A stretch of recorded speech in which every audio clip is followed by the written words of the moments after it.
Hello, hello. Today I want to show you how to make the Russian dressing from the Choose You Now diet.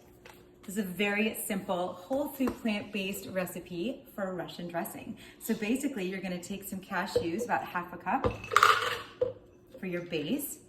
And then we've got some apple cider vinegar to get some of that acid going.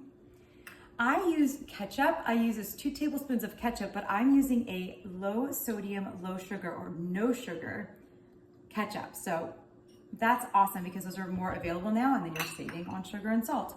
And then we've got some black pepper and some onion powder. Voila. And then finally the secret Russianesque ingredient is the dill pickle relish. This is what gives it that classic flavor and texture and pickly yumminess that makes it really salty and yummy. And then of course we're going to use a little bit, a 1/4 cup of plant milk. Always use unsweetened plant milk and unflavored. That's the most important part. I've done that. Don't do that. You will never do it once you've done it before, but I'm trying to save you the hassle. That's it. You put it in your blender, you blend away, and I will save you all the blending noise because it's already done. Voila, Russian dressing. Try it. Let me know what you think.